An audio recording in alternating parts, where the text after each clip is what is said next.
Hello friends, welcome back to my channel. તમને બધાને કેમ છે? મજામાં હશે.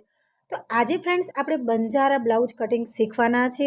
આ જે હું માપ તમને મેં દેખાડ્યું છે તે બોડી મેઝરમેન્ટ છે. તમે બોડી મેઝરમેન્ટ કટિંગ કે માપ શીખવા માંગતા હો તો મને કમેન્ટમાં જરૂર કહેજો. તો બ્લાઉઝનું માપ નથી, આપણે બોડી મેઝરમેન્ટ પ્રમાણેનો આ બ્લાઉઝ સીવવાના છે. કારણ કે જે કસ્ટમર છે તેની પાસે કોઈ પણ બીજું બ્લાઉઝ નથી અને તે આ બ્લાઉઝ સીવવા માંગે છે. એટલે તો આપણે બોડી મેઝરમેન્ટ લીધું છે. બોડી મેઝરમેન્ટ પ્રમાણે આ બંજારા બ્લાઉઝ છે તો તેની લંબાઈ વધારે હોય છે. તો લંબાઈ આપણે 16.5 ઇંચની લીધી છે. શોલ્ડર આપણે 8નું લીધું છે અને શોલ્ડર પ્રમાણે આપણે જે આર્મ હોલ છે તે આપણે 8નો લેવાનો હોય છે, પરંતુ મેં 7નું લીધું છે. હવે જે છાતી છે તો છાતી 40ની છે, તો 40ના ચોથો ભાગ 10 એટલે 10ની આપણે છાતી લીધી, પ્લસ આપણે 3 ઇંચ છે ને એ એક્સ્ટ્રા લેવાના છે, જે હશે સિલાઈ એક્સ્ટ્રા સિલાઈના લૂઝિંગ માપ છે એ રીતનું. હવે આ રીતનું તમારે માપ લઈ અને પછી આ રીતનું તમારે જો ડ્રોઈંગ દોરી નાખવાની છે. હવે ફ્રેન્ડ્સ એ વાતનું ધ્યાન રાખવાનું છે કે તમારે ફિટિંગ માપ કેટલું જોઈએ છે. આપણે લીધું છે 3 ઇંચ એક્સ્ટ્રા, પરંતુ છે ને જે આપણે લૂઝિંગ માપ યાની કે ફિટિંગ માપ છે એ આપણે 2.5નું રાખશું. આ રીતનું 2.5નું રાખવાનું છે. જો અત્યારે જે હું કટિંગ દેખાડું છું એ પ્રમાણે તમે કટિંગ તમારે કરવાનું છે. જો તમારી પાસે બીજું કોઈ પણ કટિંગ ન હોય તો આ જે હું કટિંગ દેખાડું છું એ જ પ્રમાણે તમે કટિંગ કરજો, જો સૌથી પહેલાં શીખતા હોય ત્યારે. પછી અહીંયા છે ને આપણે ગાળો રાખ્યો છે એ 1.25નો ગાળો રાખ્યો છે. હું મોસ્ટ ઓફ 1.25નો જ ગાળો રાખું છું. મારું કમ્પ્લીટ માપ આવી જાય છે, જરા પણ ફૂગો આવતો નથી. ઘણા લોકોને જોઈશું કે ફૂગો આવશે, પરંતુ ફૂગો મારામાં આવતો નથી. હવે શું કરવાનું છે, અહીંયા છે ને ગળાનો શેપ છે ને એ 4નો રાખવાનો છે. તમને ખબર હશે કે હું જે વિડીયો બનાવું છું એમાં મોસ્ટ ઓફ ગળું હું 2નું જ રાખવાનું કહું છું, પરંતુ ફ્રેન્ડ્સ આ હેવી માપ છે અને પાછું બંજારા બ્લાઉઝ કટિંગ છે તો એનું પણ માપ અલગ હોય છે. તો આપણે કેટલું રાખ્યું? 4નું રાખ્યું છે અને આ રીતનું આપણે શેપ આપી દઈશું.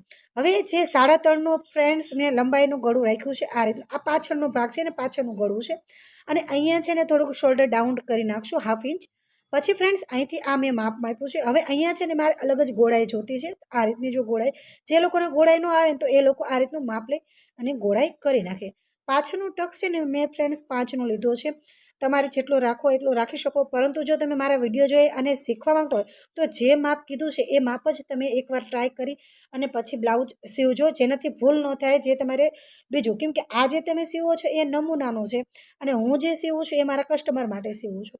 તમે જ્યારે શીખતા હો ને તો તમારે આ જ માપ રાખવાનું, એટલે તમારે તમને આઈડિયો આવી જાય કે શું કરવાનું છે. પછી અહીંયા છે ને ફ્રેન્ડ્સ મેં તો કમ્પ્લીટલી જો આ રીતનું કર્યું છે. હવે આપણે આગળનો ભાગ લેવાના છીએ. તો આગળનો ભાગમાં કઈ રીતે કરવાનું કે જે પાછળનો ભાગ છે એનો બરાબર તમારે મૂકી દેવાનું છે અને પછી શું કરવાનું છે કે આગળનું ગળું કેટલું રાખવાનું. તો આગળનું ગળું પણ મેં 4નું કર્યું છે અને 3નું કર્યું છે અને આ રીતની ગોળાઈ આપી દીધી છે. હવે શું કરવાનું છે કે 1.5 ઇંચ અહીંથી આટલો ગાળો રાખી અને પછી 2.5 ઇંચ અહીંથી આટલો ગાળો રાખવાનો છે. જો અહીંયા પછી તમારે અહીંયા વી આકારનો શેપ આપી દેવાનો છે. ફ્રેન્ડ્સ આ બ્લાઉઝ સિવાય ને એટલે કેટલું પણ સરસ લાગે છે, બહુ સરસ લાગે છે. અહીંથી તમારે 5નો ગાળો રાખવાનો છે અને અહીંથી તમારે સીધો સ્ટ્રેટ ગાળો 5નો રાખવાનો છે. આ ફ્રેન્ડ્સ પ્રિન્સ કટમાં સરસ લાગે છે એટલે હું પ્રિન્સ કટ જ કરું છું. અહીંયા આપણે 6નું રાખ્યું છે અને અહીંથી પછી આપણે આ રીતનો વળાંક દઈ દઈશું. જો મેં કઈ રીતનો વળાંક આપ્યો છે એ રીતનો વળાંક દઈ દેવાનો છે. અહીંયા પણ તમારે છે ને 1/2 ઇંચ આ રીતનું રાખવાનું છે. હવે શું કરવાનું છે, આપણે અહીંયા છે ને એક થોડું 1/2 ઇંચ વધારવાનું છે. ક્યાં? સાઈડમાં. જે રીતનું હું વધારું છું એ રીતનું થોડુંક સાઈડમાં તમારે વધારવાનું છે. અહીંયા 1/2 ઇંચ વધારવાનું છે, નીચે છે ને 1 ઇંચ જેટલું વધારવાનું છે. જો કારણ કે આપણે જ્યારે પ્રિન્સ કટ કરશું તો ત્યારે તે 1 ઇંચ કે 1.5 ઇંચ નીકળી જશે, એટલા માટે આપણે 1 ઇંચ એક્સ્ટ્રા લીધું છે. હવે આ રીતનું આપણે કટિંગ કરી નાખશું. જે રીતનું તમને વિડીયોમાં દેખાય છે એ રીતનું તમારે કટિંગ કરી નાખવાનું છે. એકદમ સરસ રીતે આપણું બ્લાઉઝ કટિંગ થઈ ગયું છે. હવે આ જે પ્રમાણે હું કટિંગ કરું છું એ જ પ્રમાણે તમારે કટિંગ કરવાનું છે. તો આગળ પાછળનું આપણે કટિંગ થઈ ગયું છે જો ફ્રેન્ડ્સ, અને જે માપ આપ્યું છે એ માપ પ્રમાણે જ કમ્પ્લીટ છે. જો આને જ્યારે આપણે જોઈન્ટ કરશું તો આ રીતનું કમ્પ્લીટ માપ થઈ જશે. હવે ફ્રેન્ડ્સ આપણે બાયનું કટિંગ કરશું, કારણ કે 1 થી 3 જ ભાગ છે. આ પાછળનો ભાગ છે તો એનું પણ હું તમને કટિંગ કરીને દેખાડું. જો આ રીતનું કટિંગ કરી નાખવાનું. અને પાછળનું જે આપણે પેટર્ન કરી છે એ પણ અલગ પ્રકારની પેટર્ન છે. જો બસ હવે આપણે એને બાયનું કટિંગ કરશું. આગળ પાછળનો ભાગનું કટિંગ આપણે સરસ રીતે થઈ ગયું છે. તો બાયનું આપણે માપ છે ને લંબાઈ વધારે રાખવાની છે. મારી જે કસ્ટમર છે એને 9ની જ લંબાઈ રાખી છે, તમારા જે કસ્ટમર કહે કે પછી આ વિડીયોમાં જોઈને તમે કરતા હો તો જે આમાં લંબાઈ પહોળાઈ રાખી છે એ જ પ્રમાણે કરવાની છે. હવે જે બાય છે તો હાથની ગોળાઈ છે ને એ 6ની આવી છે, 12ની એનો અડધો હાફ ઇંચ લેવાનું છે, હાફ ઇંચ બી અડધો લેવાનું છે તો 6 આવ્યું છે, અને પ્લસ આપણે 1.5 ઇંચ એક્સ્ટ્રા લીધું છે. અહીંયા છે ને એ 7નો ગાળો રાખ્યો છે. હવે જે આ ગોળાઈની લંબાઈ છે એ 11 ઇંચની જેટલી છે. જો આ રીતનું, તો આ રીતનું તમારે કરી નાખવાનું છે અને અહીંયા તમારે શેપ આપી દેવાનો છે. જો જે રીતનું મેં માપ્યું છે એ રીતનું 11નું છે અહીંયા સુધી. હવે અહીંથી અહીંયા સુધી તમારે છે ને 2.5નો કે 2નો ગાળો રાખવાનો છે અને અહીંથી તમારે આ રીતનો શેપ આપવાનો છે, જેને હું માછલી આકાર કહું છું. જો નીચે પણ સરસ મજાની ગોળાઈ આપી દેવાની છે. આને આપણે માછલી આકાર કહીએ છીએ અને માછલી આકાર ફરજિયાત તમારે દોરવાનો છે.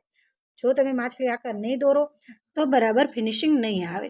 હવે આ રીતનું આપણે ફિટિંગ માપ અને જે લાસ્ટનું માપ છે તે આ રીતનું આપણે ડ્રોઈંગ દોરી નાખશું. હવે કંઈ નથી કરવાનું, આ રીતનું કટિંગ કરી નાખવાનું છે, જે રીતનું વિડીયોમાં બતાવ્યું છે તે પ્રમાણે. તમને જો બાય કટિંગ કરતાં ન આવડે તો પ્લીઝ મને કમેન્ટમાં જરૂર કહેજો. આપણે એક્સ્ટ્રા એનો એક વિડીયો અલગથી બનાવશું અને પછી કઈ રીતની બાય કટિંગ કરવી જોઈએ, કઈ રીતનું માપ લેવું જોઈએ એ પણ બતાવીશ. તો હવે આ રીતનું આપણે માપ લઈ લીધું, ખાસ કરીને કટ કરી નાખવાનું, કટ કરવું જરૂરી છે.